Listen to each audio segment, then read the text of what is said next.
ഹിജാബിനും നിഖാബിനും തെളിവില്ലാഞ്ഞിട്ടാണോ? പരിശുദ്ധ ഖുർആനിൽ ആയത്തുകൾ അതിന് തെളിവല്ലേ? അല്ലാഹുവിന്റെ റസൂൽ സല്ലല്ലാഹു അലൈഹി വസല്ലമയുടെ സഹാബത്ത്, നമ്മുടെ ഉമ്മമാർ, അവരുടെ പ്രവർത്തികൾ അതിന് തെളിവല്ലേ? അല്ലാഹു അത് അവന്റെ ഖുർആനിൽ പറഞ്ഞില്ലേ?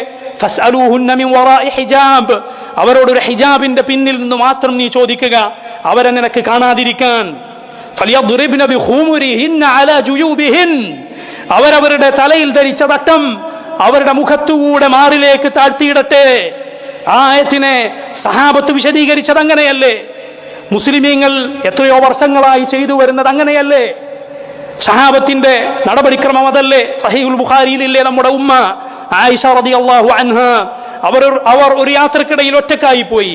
സഫ്വാൻ ഇബ്നു മുഅത്തിൽ റളിയല്ലാഹു അൻഹു, അദ്ദേഹം പിന്നാലെ നബി സല്ലല്ലാഹു അലൈഹി വസല്ലം ആരെങ്കിലും പിന്നിലായി പോയിട്ടുണ്ടോ എന്ന് നോക്കാൻ വേണ്ടി അയച്ചപ്പോൾ അദ്ദേഹം ആയിഷ റളിയല്ലാഹു അൻഹയെ കാണുകയാണ്.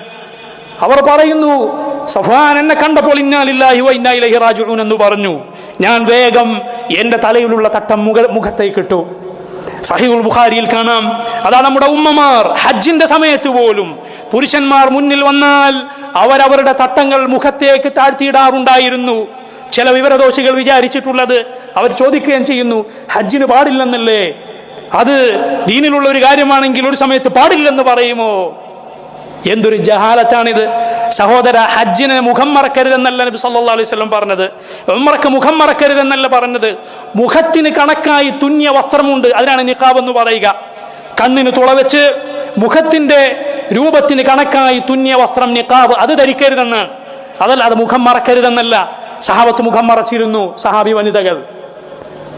ഏതുപോലെ പുരുഷന് അവന്റെ കാലുകൾക്ക് കണക്കായി തുന്നപ്പെട്ട പാൻസ് ധരിക്കാൻ പാടില്ല.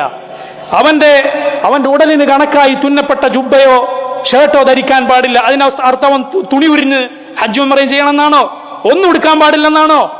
എന്നതുപോലെ മുഖം മറക്കാൻ പാടില്ലെന്നല്ല അതിന്റെ അർത്ഥം. മുഖത്തിന് കണക്കായി തുന്നിയ നിഖാബ് ധരിക്കാൻ പാടില്ല. ഇതൊക്കെ പറയേണ്ടി വരുന്നത് എന്റെ സഹോദരങ്ങളെ, ജനങ്ങളുടെ വിവരക്കേട് അത്രമാത്രം മൂർച്ഛിച്ചതുകൊണ്ടാണ്. അത്രമാത്രം ശുബ്ഹത്തുകൾ, അലിഫ് ബാ എന്ന് ദീനിനെ കുറിച്ച് അറിയില്ലെങ്കിലും ദീനിന്റെ വലിയ വിഷയങ്ങളിൽ ഒരു അഭിപ്രായം പറയുന്ന, കുഫാറുകൾക്കൊപ്പിച്ച് ദീനിനെ വളക്കുന്ന വിവരദോഷികൾ ഈ ദീനിൽ, ഈ സമുദായത്തിൽ ഉണ്ടായി എന്നതുകൊണ്ടാണ്. അള്ളാഹു അവർക്ക് നിർബുദ്ധി നൽകുമാറാകട്ടെ. അള്ളാഹു അവരുടെ ഷർറിൽ നിന്ന് ഈ ഉമ്മത്തിനെ കാത്തുരക്ഷിക്കുമാറാകട്ടെ.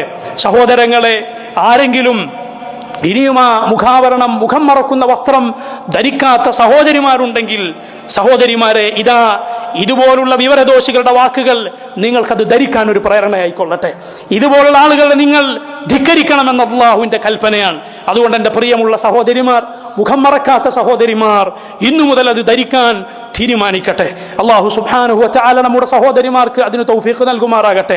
അല്ലാഹു നമ്മുടെ ഉമ്മത്തിന് എല്ലാ ഇസ്സത്തും തിരിച്ചു നൽകുമാറാകട്ടെ. എല്ലാ പ്രയാസങ്ങളിൽ നിന്നും, എല്ലാ ശത്രുക്കളുടെയും കുതന്ത്രങ്ങളിൽ നിന്നും, അവർ ഒരുക്കി വെച്ചിട്ടുള്ള കെണികളിൽ നിന്നും അല്ലാഹു നമ്മയും എല്ലാ മുസ്ലിമീങ്ങളെയും കാത്തുരക്ഷിക്കുകയും ചെയ്യുമാറാകട്ടെ.